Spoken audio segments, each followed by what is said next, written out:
Good morning, dear students. Today I am here with you to teach you sixth chapter of history, towns, traders, and craftsmen. The medieval period witnessed the emergence of various towns and cities. Initially, towns and cities in India developed as religious and pilgrimage centers such as Banaras, Puri, Mathura, and Allahabad. Medieval period में बहुत सारे towns और cities का development हुआ। जो towns और cities India की है उसका डेवलपमेंट कैसे हुआ? एज ए रिलीजियस या पिलग्रिमेज सेंटर्स इस तरह से हुआ। जैसे कि बनारस है, पुरी, मथुरा है, इलाहाबाद है, ये सारे क्या है? पिलग्रिमेज सेंटर, यानी क्या? Journey to sacred place for religious reason, यानी ऐसी जगह जो रिलीजियस के नाम पर विज़िट की जाती है, मतलब धर्म के नाम पर, मतलब वहाँ मंदिर होंगे या मस्जिद होंगे या चर्च होंगे, इसलिए उस जगह को पिलग्रिमेज सेंटर कहा जाता है। Some cities gained importance as a centre of administration. कुछ सिटीज़ का इम्पोर्टेंस एडमिनिस्ट्रेशन सेंटर की तरह किया गया, क्योंकि वहाँ से एडमिनिस्ट्रेट किया जाता था। New towns emerge around the cantonment and seats of government.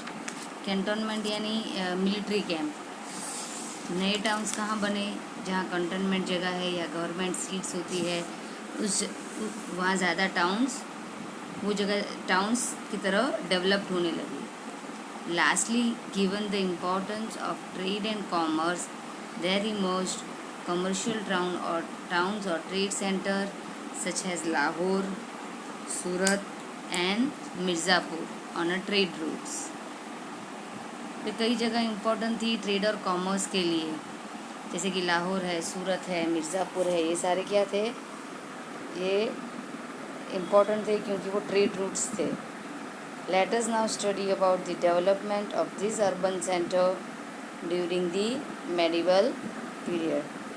इस चैप्टर में भी हम ये सारे जो जगह है उसकी डेवलपमेंट कैसे हुई उसके बारे में पढ़ने वाले हैं। मेडिवल पीरियड में उनकी डेवलपमेंट हुई उसके बारे में हम डिटेल में इस चैप्टर में पढ़ेंगे।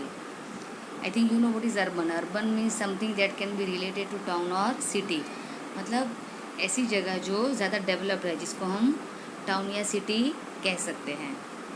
ठीक है, रूरल एरिया मतलब जहाँ डेवलपमेंट कम है, जिसके हम विलेजेस कह सकते हैं। और जो टाउन्स और सिटीज़ है जो ज़्यादा डेवलप्ड है, उसे कहते हैं urban. Growth of urban centres. The Mughal code documents on land grants and revenue assessment provide us information on towns that exist during the Mughal period. Besides the official documents of Mughal Empire, many travelers' accounts give us the information on the development of towns and urban centers. For example, the Moroccan traveler Ibn Battuta described Delhi as not only being a city of enormous extent and population, but also being the largest city in Islamic East. भाई हमें कैसे पता चला इस सारे centres के बारे में, इस सारे अर्बन सेंटर्स के बारे में? क्योंकि कई डॉक्यूमेंट्स ऐसे हैं कोई जो हमें ये सारे टाउन्स के बारे में इंफॉर्मेशंस देती है। मुग़ल एम्पायर की जो डॉक्यूमेंट्स है उसमें ये सारे अर्बन सेंटर्स के बारे में इंफॉर्मेशन दी गई है। जैसे यहाँ पे एग्जांपल दिया है मोरक्कन ट्रैवल, ये बुक है जिसमें इब्न बतूता ने दिल्ली को एक इनॉर्मस सिटी की तरह एक्सप्लेन किया हुआ है। ठीक है, जो इस्लामिक ईस्ट का सबसे बड़ा सिटी रहा था at the time of medieval period. He also stated that during Mohammad bin Tughlaq's rule, approximately 15% of population lived in urban area. Ibn ने अपनी बुक में ये भी बताया है जब मोहम्मद बिन तुगलक का राज था तब 15% जितनी पॉपुलेशन जो है वो अर्बन एरिया में रहती थी, मतलब टाउन्स या सिटीज़ में रहती थी। Types of urban centres. Urbanization differed from region to region. The existing socio-economic dynamics influence the characters of urban development taking place in a particular region. Many towns developed on a basis of purpose they served. Some towns also developed into urban center due to their geographic location. For example, being near the sea, some cities developed into port cities and major trade center. तो ये जो urbanisation है वो reason से reason differ होती है, मतलब कोई जगह अर्बन सेंटर क्यों बनी है उसके रीज़न अलग अलग होते हैं। ठीक है, जो टाउन्स जो है वो अर्बन सेंटर क्यों बने वो अपने उसके लोकेशन पे भी डिपेंड करता है। जैसे कि अगर वो उनकी जोग्राफिकल लोकेशन ऐसी हो इसलिए भी वो टाउन बने हों। जैसे कि जो सिटीज़ समुद्र के पास है वो पोर्ट सिटी बन जाती है, तो वहाँ से ट्रेडिंग होता है, इसीलिए वो ट्रेड सेंटर बनता है।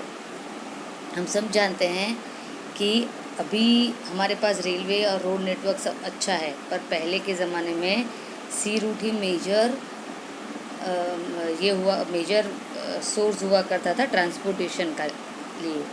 तो जगह अगर समुद्र के पास है तो वो क्या बन जाती है, पोर्ट सिटी बन जाती है, और फिर वो मेजर ट्रेड सेंटर हो जाता है।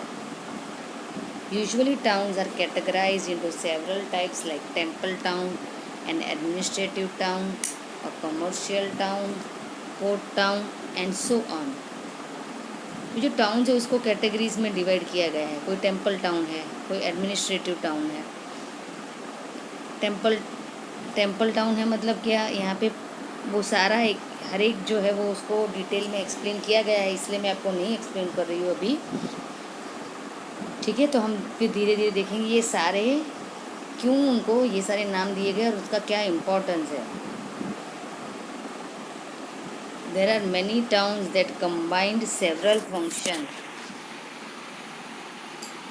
and operated as an administrative center. Temple towns and were also a famous trading center. Hampi was an urban center that was multifunctional. It was the capital of Vijayanagar Empire. अभी कई town ऐसे थे जो temple town होते थे, इसीलिए वो famous trading centre बन जाते थे। ठीक है, और हम्पी जो है वो मल्टी फंक्शनल था। क्यों? क्योंकि वो विजयनगर एम्पायर का कैपिटल था, और हम्पी ऐसी जगह थी जहाँ पे बहुत सारे मंदिर थे, और वो कमर्शियल सेंटर भी था जहाँ से स्पाइस और कॉटन जो है ट्रेड हुआ करता था।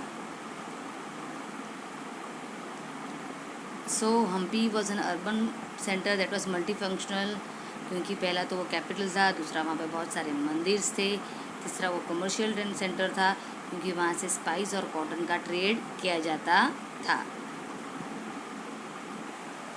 अभी हम देखेंगे administrative centres. Capital cities such as Delhi, Agra and Aurangabad developed as administrative centers as the day-to-day supervision took place from the capital.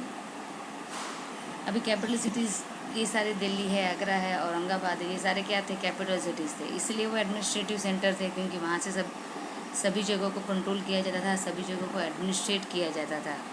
ठीक है, this centres were famous as capital town that functioned as the seats of king और emperor who also patronized cultural activities like poetry and painting. ये centres capital town थे क्योंकि वहाँ राजा रहा करता था। ये राजा कैसे हुआ करते थे, वो कल्चरल एक्टिविटी के पेट्रोनाइज मतलब क्या, शौकीन हुआ करते थे। जैसे कि कल्चरल एक्टिविटी जैसे पोइट्री हो, पेंटिंग हो, उनका बहुत शौक हुआ करता था। The royal army was also stationed in a forts of such town. अभी ऐसे जो टाउन होते थे वहाँ पर क्या रॉयल आर्मी भी रहा करती थी। For example, during the reign of Akbar, three different cities developed as his capital at different times: Agra, Fatehpur Sikri and Lahore. जब अकबर का राज था तब तीन डिफरेंट सिटीज़ कैपिटल सिटीज़ की तरह रही। पहली आगरा, दूसरी फतेहपुर सिकरी और तीसरी Lahore. Temple towns and pilgrimage centre. Temple town emerged when ruler gave grant of land and money to build temples to show their religious devotion. फिर टेम्पल टाउन्स कब बनने लगे? जब वहाँ का जो राजा होता था तब वो दान में ज़मीन या पैसे दे दिया करता था टेम्पल्स बनाने के लिए, अपना रिलीजियस डिवोशन दिखाने के लिए। तो फिर उस जगह पर टेम्पल्स बनते थे तो वो टेम्पल टाउन हो जाता था। Pilgrims and devotees who visit these places also made donation. अभी वो जगह जो थी वहाँ पे लोग विज़िट करने आते थे तभी भी डोनेशन दिया करते थे। The temple town soon developed into a significant centers for multiple social, economic, cultural and religious activities. Gradually priests, artisans, workers, garland makers, traders, and many other people associated with temple activities settled near the temples. फिर temple town का इस तरह importance बढ़ता गया क्योंकि वहाँ पर social, economic, cultural और रिलीजियस एक्टिविटीज़ होने लगी।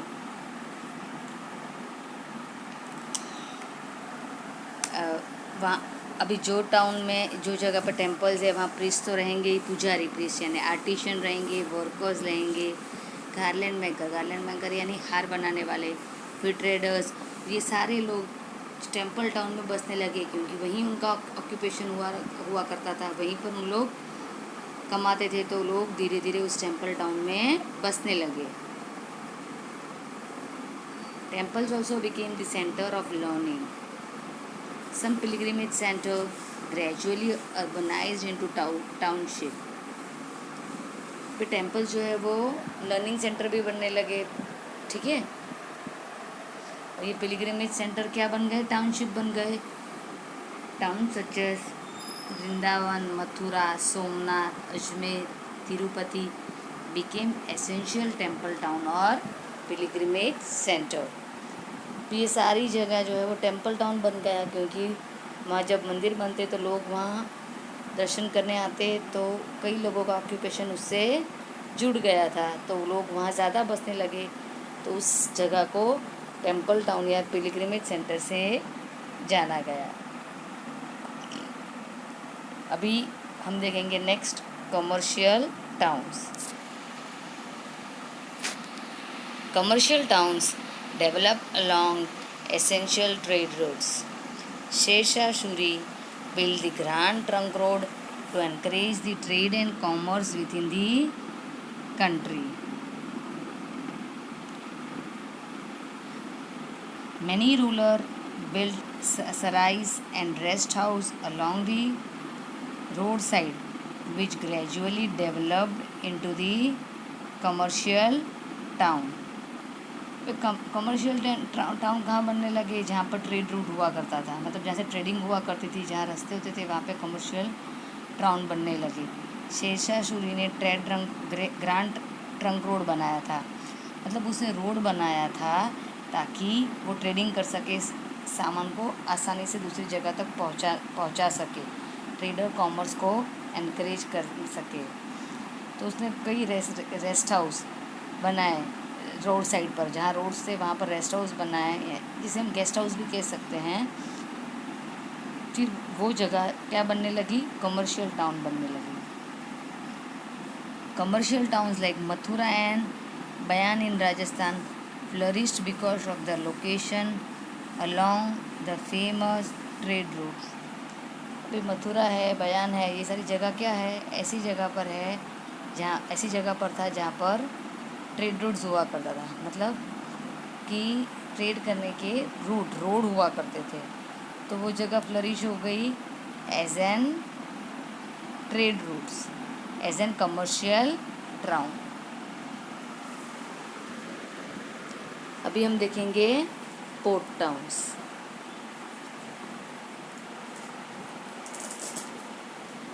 Since ancient time, India has trade contact with other countries.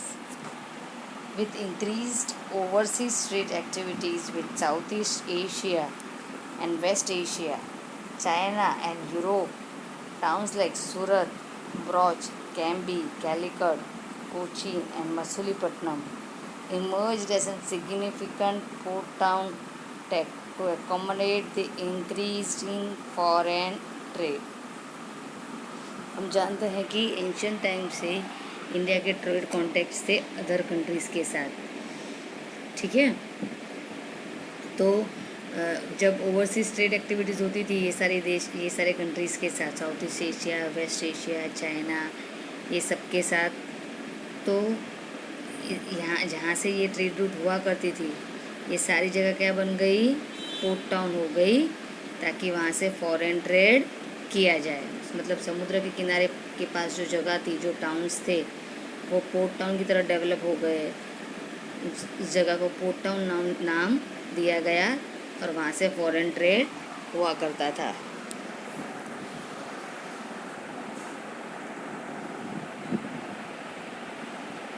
अभी हम देखेंगे क्राफ्ट टाउन्स।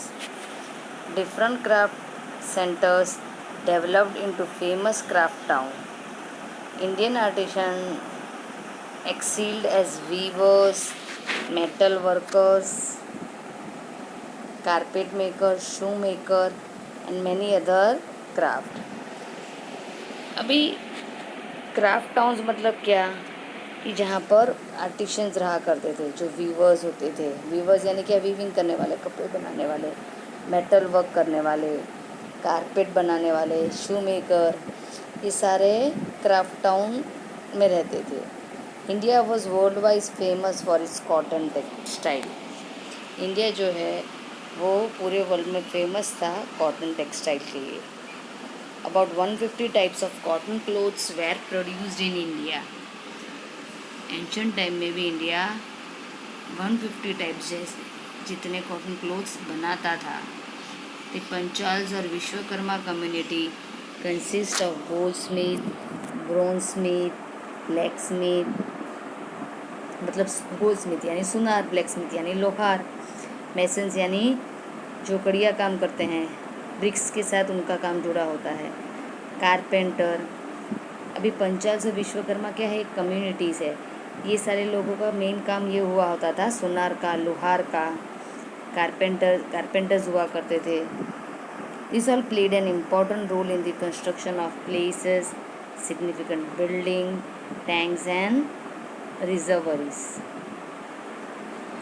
अभी ये सारे लोगों का इम्पोर्टेंट रोल था सारी चीज़ें को सब, ये सारी प्लेसेस है जैसे कि बिल्डिंग्स है, टैंक्स है, रिजर्वरीज है, ये सब में उनका बहुत ही इम्पोर्टेंट रोल हुआ करता है ये सब चीज़ को कंस्ट्रक्ट करने के लिए। The craftspersons of Bidar were famous for their inlay work in copper and silver known as Bidri. अभी क्राफ्ट पर्सन्स हुआ करते थे बिदार जिसको कहते थे, उनका काम, उन लोग क्यों फेमस थे, क्योंकि वो कॉपर और सिल्वर की वर्क करते थे जिसको बिदरी कहा जाता था।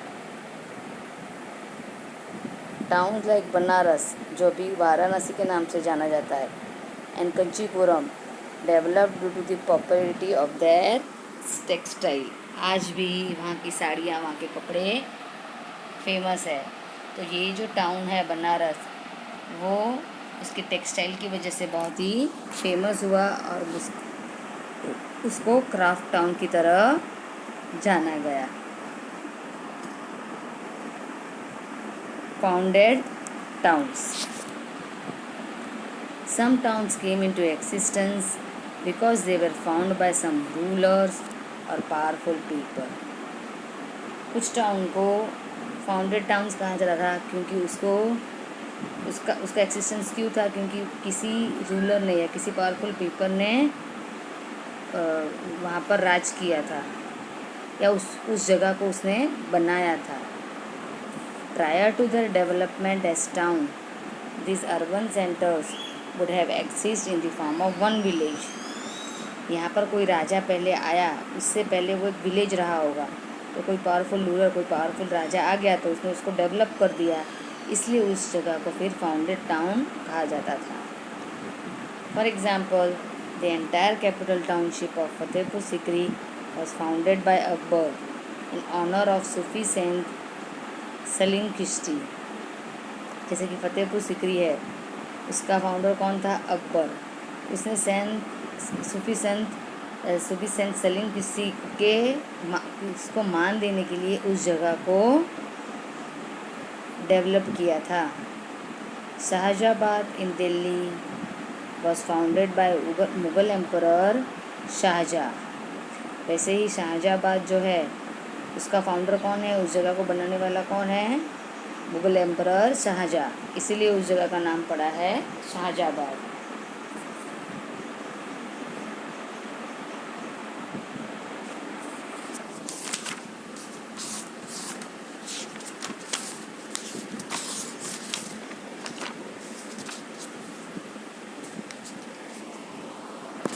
सो ये एक्सप्लेनेशन मैं यहीं पे स्टॉप कर रही हूँ।